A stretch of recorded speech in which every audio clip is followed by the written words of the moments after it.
Pour cette dernière vidéo, je vais faire une métaphore sur le fonctionnement de la pensée.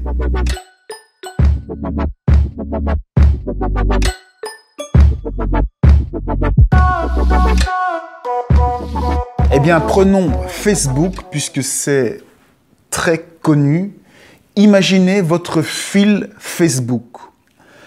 Eh bien, votre fil Facebook, votre profil Facebook, vous savez que vous avez votre journal dans le profil Facebook. Le journal, c'est un endroit où on peut poster ce que l'on a envie ou bien partager ou liker ce que d'autres ont diffusé. Et donc, pour moi, tout le monde, tous les êtres humains, eh bien, on se prend pour notre profil Facebook. C'est-à-dire qu'on publie sans cesse des informations et ces publications, la plupart du temps, on ne fait que partager ce que d'autres ont publié. On partage et finalement, quand on regarde tout le fil, on s'aperçoit qu'il y a une certaine intelligence derrière. Il y a celui qui a créé son compte Facebook et qui a choisi toutes ces publications à diffuser. Nous nous prenons pour le fil Facebook. Nous nous prenons pour toutes ces choses, pour l'ensemble du fil Facebook, du profil. On a l'impression que toute cette masse de choses, parce qu'elle a une forme, elle existe et donc c'est nous. Il y a une image, il y a la photo de profil, il y a toutes ces choses que l'on diffuse. On a l'impression ainsi de créer une forme et d'exister comme cela. Ce que l'on oublie, c'est qui a choisi chacune de ces choses, chacune de ces publications, qui les a choisies, qui les a écrites. Eh bien, c'est le personnage qui est au-dessus de vous, que vous ne voyez pas. Vous êtes le fil Facebook, mais en 3D, et donc vous faites des choix, les pensées arrivent, elles viennent à vous, vous les prenez ou pas. Vous incarnez un profil Facebook et vous pensez que vous êtes ce fil Facebook ou ce profil Facebook. Mais non.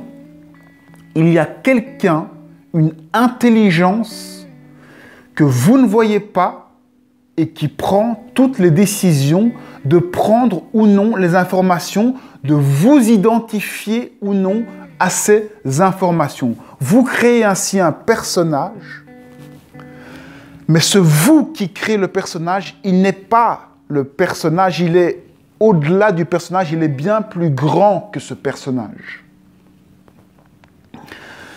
Et donc, lorsque vous-même, vous rédigez des profils, des messages sur Facebook, eh bien là, c'est une intuition, quelque chose qui vient de vous. Soit ça vient de vous et c'est original, et alors là, vous êtes créateur, vous créez quelque chose de nouveau. Et au fond, c'est pour ça que vous êtes là. Vous n'êtes pas là pour répéter de l'information qui existe déjà autour de vous. Vous êtes là pour créer de nouvelles informations et créer votre vie, créer des choses originales. Mais la plupart du temps, ce qu'on écrit, c'est juste des répétitions de ce qu'on a entendu ou de ce qui existe déjà. Dans ce cas-là, vous ne faites qu'accumuler un personnage, qu'imaginer un personnage, l'existence d'un personnage, d'un profil Facebook. Mais toute la question, encore une fois, c'est de se demander qui est le propriétaire de ce compte Facebook que vous êtes en train de vivre, de faire exister. Pour conclure, j'aimerais dire que la seule chose que vous faites dans votre vie, c'est de lire des flux d'informations. On ne fait que lire des flux d'informations et selon nos conditionnements, on va traiter l'information d'une façon ou d'une autre. Les conditionnements, c'est un mécanisme qui va faire en sorte de traiter l'information automatiquement et donc de symboliser l'information, de regrouper l'information, de schématiser l'information. Ça permet de simplifier sa vie, d'être plus à l'aise, de traiter moins d'informations.